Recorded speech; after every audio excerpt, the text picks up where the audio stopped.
सिखी का प्रचार करते हुए फिरोजपुर का पतन लंघ के तरनतारण साहब आने के आराम करते रात को गुरुद्वारा धोड़ा साहब अजे मौजूद है, जाके दर्शन कर सकते। तरनतारण साहब अमृतसर साहब तो बाद में जो साहब है, तरनतारण साहब का सरोवर अमृतसर के अमृत सरोवर तो बाद में बनाया गया। तरनतारण साहब का गुरुद्वारा गुरु अर्जन देव पातशाह महाराज जी ने श्री हरमंदिर साहब तो बाद में बनाया, कुछ कारण से। तरनतारण साहब के कोल बैठा हुआ शेख फतेह सखी सरवरिया, सखी सरवरिया का प्रचार को सिखी में बहुत बड़ी ढाल आया। हिंदुओं तो सिखा तो सखी सरवरिया बनाता सी, जेड़ा सखी सरवरिया बन जाता सी वो मुड़ के इस्लाम धर्म को धारण कर लेता सी, पिछले नहीं मुड़। गुरु अर्जन देव पातशाह महाराज ने शेख फतेह ने सखी सरवरिया के प्रचार को ठल पाने उत्थे सिक्खी के प्रचार का नवा केंद्र कायम किया। पर अफसोस मैं तुहाडे इलाके बारे तो बहुत कह नहीं सकता, अपने इलाके बारे गुरदासपुर के अमृतसर बारे जरूर जानना है। पर भुल्लर सिख जिन्हें अमृत नहीं छके, अमृतधारी परिवारों में बीबियां खीर बना के दिंदियां मस्से वाले दिन ते अमृतधारियों को चुका दिंदियां और डोलियां च पा के डोलूआं च पा के खीर ते लेके शेख फतेह तुर उत्थे चढ़ा के खीर शेख फतेह ते रात को दूध का लामा लाने वास्ते पंचम पातशाह महाराज के दरबार तरनतारण में पहुंचे। मैं बड़ी बारी बेनती की सिखा तू इना कमजोर कदों का हो गया भाई, तू शेख फतेह तो लड़ी जाना, तू सपा दियां फरमियां उत्ते कच्चियां लस्सियां पाई जाना, तू इना कमजोर कदों का हो गया। न्याणा शेख मारदे ते घर नूं मुड़ आउंदा, बिल्ली राह करदे ते तू छत्ती वहम करदा है। तेरे गुरु ने तेनू साजा सी गड्डियां दे इंजनां अगे छातियां डाह के उन्होंने रोकण वास्ते। प्रताप सिंह ते करम सिंह वर्गे सिख साजे सन जिन्होंने अंग्रेज ने आउंदे खूनी इंजन 1922 31 अक्तूबर को मंगलवार पौने 5 बजे हसन अबदार स्टेशन पर अपनी छातियां डाह के रोक लिया। तेनू तो गुरु ने इदा का साजा, कभी कमला तो डर गए हो, कभी शेख फतेह तो डर गए हो, कभी पुछा पौन चले गए हो, कदे बिल्लियां तो डर गए हो, कदे बच्चे ने शर्ट मारी प्यो तो डर गए अपनी तावारी पर बड़ी बड़ी तरनतारण साहब खलो के ऐलान किया है भाई जे कोई सिख इस वहम का मारिया शेख फतेह की पूजा करता हो भाई शायद मझां का कोई नुकसान हो जाना। मैं कई बार ऐलान कर चुका तरनतारण साहब की स्टेज पर भाई जे सिख दियां 5 मझां होण 10 मझां होण और सानू जाके विखाल दे लेके देना है शेख फतेह की पूजा छड्ड के गुरु पंचम पातशाह महाराज की पूजा शुरू करे। जे उस बंदे की एक मझ मर जाए 2 मरदन 3 मरदन भर दे। गुरु के सिख बड़े बड़े अमीर सिख हैं साडियां बड़े अमीर सिखां नाल साझा ने पर इस शेख फतेह की गुरु अर्जन देव पातशाह के कातल की पूजा छड्ड दे। जदों कोई सिखां का मुंडा जवानी भरदा ना वो अपनी मां नूं पुछदा मां दस मेरे प्यो दादे नूं किसी ने घूरिया तो नहीं। मावां हमेशा लड़ाइयां हटाउंदियां ने औरतां लड़ाइयां हटाउंदियां पर्दे को घरां दी वंडां हुंदियां भरावां दी गल्लां हुंदियां औरत हमेशा कहती कोई गुरु देगा होर कमावांगे लड़ाई नहीं करनी मावां दी दसदियां फिर वो मुंडा पिंड च लाके पुछदा फिरदा कि मेरे प्यो नूं दादे नूं किसी ने घूरिया तो नहीं। जे पता लग जाए तो डांग चुक के तुर पैंदा इन्नी अणख असीं दिखाउने ते गुरु अर्जन देव पातशाह दा साडा की नाता है। गुरु अर्जन देव पातशाह नूं शहीद कराउण वाले कातलां विच मूहरे खड़ा शेख फतेह और नहीं सिख पूजा करते। खैर ये लंबियां कहानियां ने जो ये गल्लां करनियां बनदियां जिहड़ा इतिहास मैं तुहानूं सुणाउण लगा सुणा रहा इस इतिहास नूं तुसीं मेरे नालों ज़्यादा जानदे इतिहास को केवल रिपीट किया जाता है इतिहास को दोहराया जाता है कि कौमां नूं इतिहास बोला जाए कुछ आ गल्लां ने नुक्ते दियां जूरी तुहाडे नाल करन वालियां भाई कबरां दी मड़ियां दी मट्टां दी पखंडियां दी शेख फतेह की पूजा सिख ने नहीं करनी ते रिश्ता रखना बाणी गुरु है बाणी विच बाणी अमृत सारे गुरबाणी कहे सेव जन माने प्रतख गुरु दसदा। बाबा दीप सिंह साहब ने रात कटी है धोड़ा साहब गुरुद्वारे अमृत वेले तरनतारण साहब के सरोवर तो सारे सिंहां ने किया इशनान पंचम पातशाह महाराज के दरबार में टेकिया मत्था। बाबा दीप सिंह अपने शहीदी जथे नूं नाल लेके तरनतारण तो बाहर निकले अमृतसर वाल नूं जाना चाहते। बाबे दीप सिंह साहब ने एक बारी नाल आए हुए मर्दां की परख करनी जरूरी सुनी पर जिस सज्जन नाल तुसीं सज्जनता ही पाई है किसी बड़ी मुसीबत में सज्जन तो आस रखते मेरा साथ दूंगा कोई बड़ी मुसीबत पैन तो पहला एक दो छोटे कामां में सज्जन नूं परखना चाहिए। जिहड़ा हथियार तुसीं जंग में बरतन नहीं रखिया है कोई बड़ी जंग पैन तो पहला उस हथियार की परख करनी चाहिए। बाबा दीप सिंह बहुत बड़ी टक्कर लैन चले बाबा दीप सिंह के मगर जिहड़े मर्द खलोते बाबा जी ने उन्होंने परख करनी चाहिए। खंडे नाल खिंच के लीक बाबा दीप सिंह एक पासे खलो के कहते भाई जिसने मैदान जो पिछ दे के भजना होवे हुणे तुहाडा इतिहास कहता है एक भी मर्द पिछे नहीं मुड़िया 10,000 जवान अमृतधारी सूर में छाला मारते कर मैं पहले बयान किया कि पौने 5,000 जवानों को नाल लेके बाबा जी तुरे सन। हुण मैं बेनती करना कि 10,000 जवान बाबा दीप सिंह साहब की वाई हुई लीक टप के 5,500 सूर में दमदमा साहब को लेके तरनतारण साहब तक पहुंच जाए नवे शामिल हुए सन। 10,000 सूरमा लीक तो पार हो गया। उस वेले के वाकिया में बाबू सोहण सिंह घुग्गेवाल लिखता है 2 सोहण सिंह 20वीं सदी में ढाडी हुए बहुत मशहूर हुए और सन बाबू सोहण सिंह सीतल जिन्होंने लगभग 80 किताबां कौम को दी सारी जिंदगी कौम को समर्पित की है अपना जीवन सिक्खी के नाम वसीयत किया है। और सन बाबू सोहण सिंह सीतल ते दूजे सन बाबू सोहण सिंह घुग्गेवालिया घुग्गेवाली पिंड वो जिथे पंचम पातशाह महाराज ने गुरु तेग बहादुर महाराज गए ने इत्थे गुरु के बाप का मोर्चा लगा उत्थे पैदा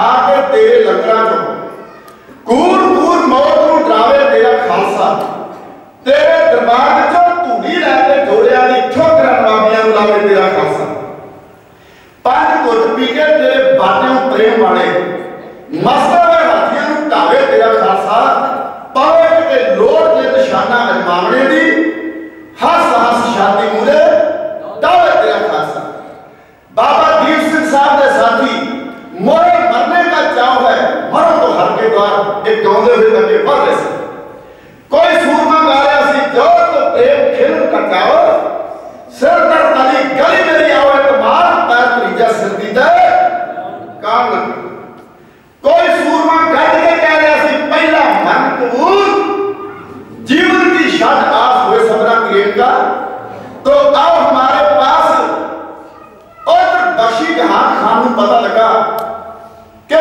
सिख कौम का एक बुढ़ा जरनैल दमदमा साहब को ढाई करके तरनतारण साहब पहुंच गए बख्शी जहान खान 40,000 गालियां अब्दालियां नाल लेके गोलगढ़ के मैदान में बाबा दीप सिंह साहब को रोकने वास्ते पहुंच गए गुरदेव सिंह मान वैरी के दल का नक्शा खिंचदा है और कहना उन्होंने कुर्ते 20 गजां दे हाले भी पीड़े और टांके लाए जाती ना मारे भीड़े और मांस गुलशी खा ले ना छुरियां तीरे और 6.5 फुट दे जो सी मधीरे जिवें रुटी पानी पै गया आग उतरे पी एक पासे 11 के नारे एक पासे सत श्री अकाल दे जकारे गोलगढ़ के मैदान विच लगियां नगारियां ते चोटा एक पासे 40,000 गाजी ते बदाली एक पासे 10,000 अमृतधारी सूरमे बाबा दीप सिंह साहब की कमान थले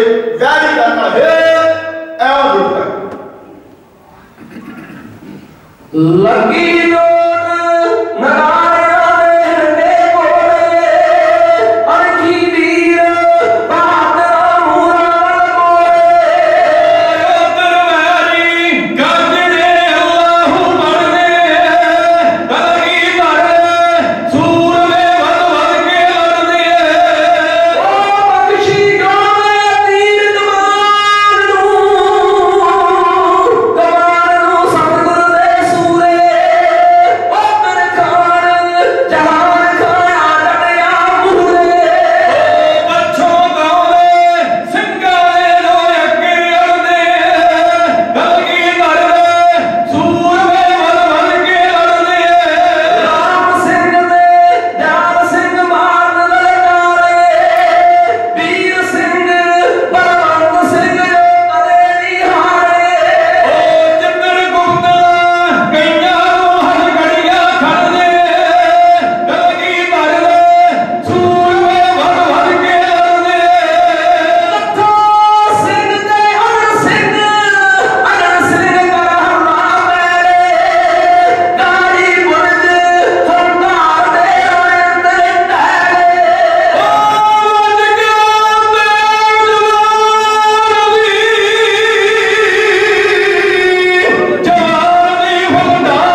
40,000 गाड़ियां की फौज में अब्दालियां की फौज में 10,000 सिंघा ने अपने तीरा मूहरे ला लिया, गोलियां मूहरे ला लिया, खंडिया मूहरे ला लिया, तलवार मूहरे ला लिया, नेजा मूहरे ला लिया।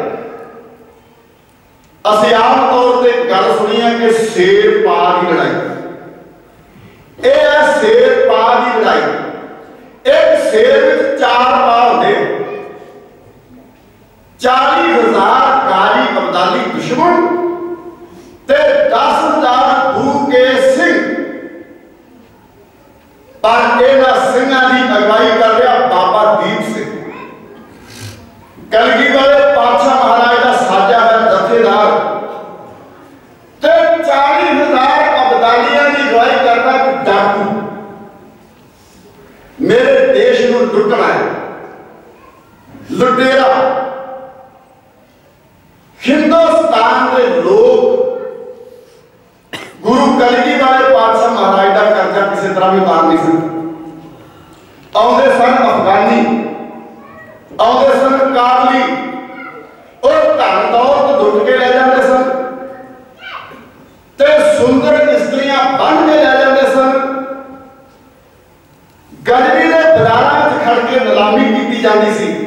जे उन्होंने लुटेरियां को ठल पाई है किसी ने ते वो गुरु के खालसे ने पाई। अफगानिस्तान दियां काबल कदार दियां हद्दां जिन्होंने टप के लुटेरे आते सन, गुरु के खालसे ने उत्थे किले उसार दिते। उथों लुटण आने वाले लोगों के मकान ढाउण वाले मुड़ के मोढ़ियां ते बेल ते रख के अपने वड़ डेरियां दियां ढाइयां होईयां कंधां नूं साड़ वास्ते मजदूरी करन वास्ते बदौलत खालसे की तलवार दे अब्दाली, लुटेरे, अफगानी, गाजी जेड़े मेरे देश दीयां धीआं भैणां दी इज्जत में हत्थ पाउंदे सी ना, गुरु के खालसे की तलवार की बदौलत वो मुड़ के आउंदे ते रहे। पर साडियां भैणां कोलों, धीआं कोलों, मावां कोलों दरवाजे उत्ते खलो के हथ जोड़ के कहंदे ने टुक्कड़ माई टुक्कड़ सासी भुखे हां, सानूं रोटी दिओ। तसी पुत्र गुरु गोबिंद सिंह ने देश भगती दी जड़िया पान सानू असी किसे रास दा तंगदे नहीं, रहिंदा अपनियां बाहां दे मान सानू ओ असी शुरू तो रानू जितदे कोई सकियारी अगे रान सानू कोर बत्तियां नलवे दा नाल के याद करदे ने अरे पठान सानू। हिंदुस्तान के सिर ते गुरु कलगी वाले पातशाह महाराज का कर्जा है ही, वो उतारन या ना उतारन। गुरुदेव का कर्जा साडे सिर ते भी है, असीं ना उतारिया ते ना उतारना मरना है। वो कहते 22 दिसंबर 8 पोस 1704 ਨੂੰ ਚਮਕੌਰ ਦੀ बहुत गहर गज लड़ाई हुई सी। गुरुदेव के कोल 41 सिख सन, बड़े 2 पुत्र सन, 44 आप सन। कोई मैं गल करा तो झूठी हो सकती है, कोई होर ढाडी गल करे तो कोई ना कोई नुक्स हो सकता है। पर कलगी वाले पातशाह जिथे अपनी करना लिखना उत्थे कोई मिला नहीं। गुरुदेव दफनामे में कहते मेरे को 40 मर्द सन, अटे सन ते दुश्मन 10 लाख सी। गुरुदेव जो अपने पुत्र अजीत सिंह को तोड़ लगे ना जंग वाले, दया सिंह ने सवाल किया, बेनती की पातशाह तुहाडे 4 पुत्र लेके अनंदपुर साहब तो चले सन, 2 दिन विछड़ गए। उन्होंने मिलने की कोई आस नहीं जानती। ये 2 ही तुहाडे पुत्र बाकी ने, अजीत सिंह को नाम दो, बड़ा सोहना है, बड़ा जवान है। कलगी वाले पातशाह महाराज कहते मैं बाप हाँ, मैं जानना सोहना कितना है, जवान कितना। मेरे अजीत दी मेरे देश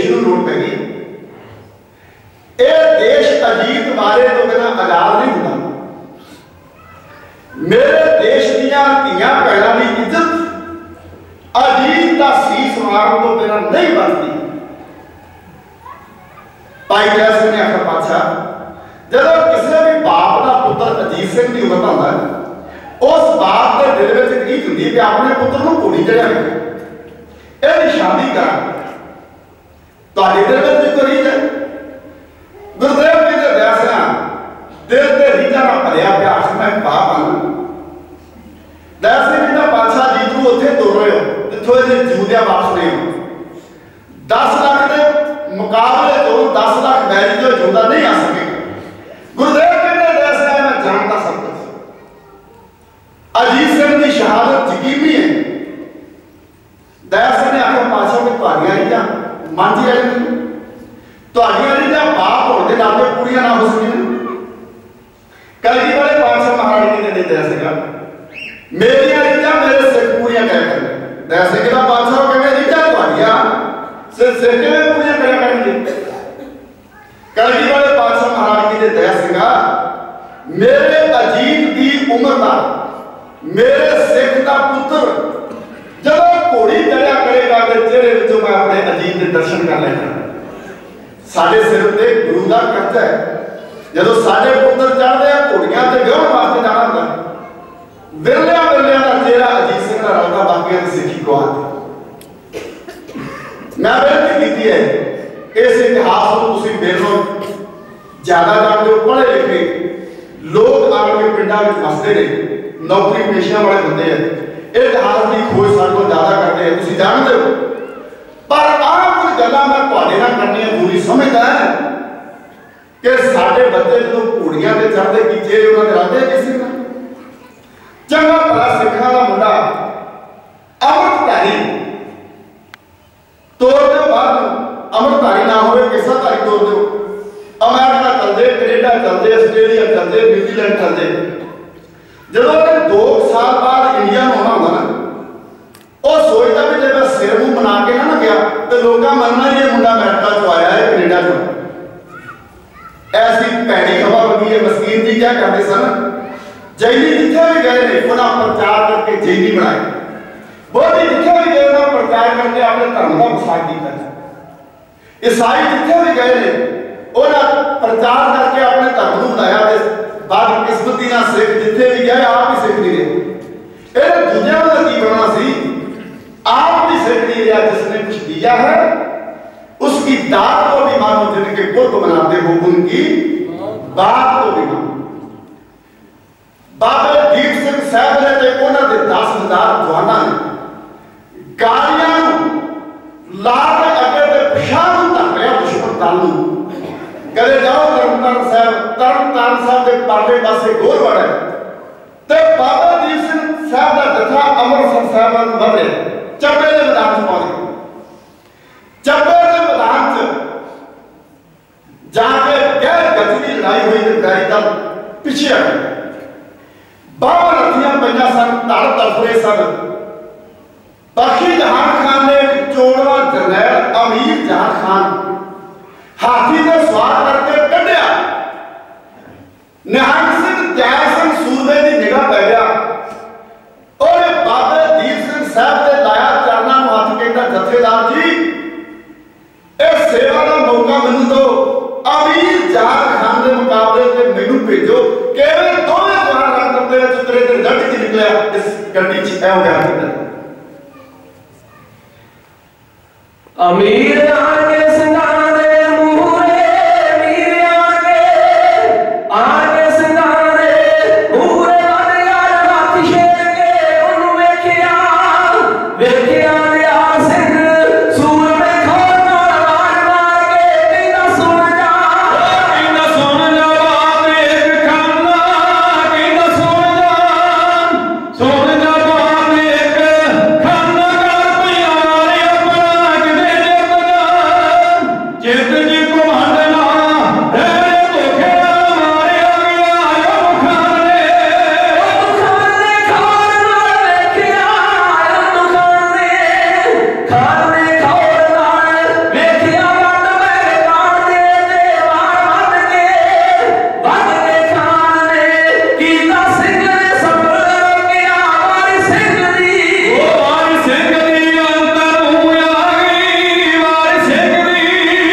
जो रणा अंदर खंडे खड़कते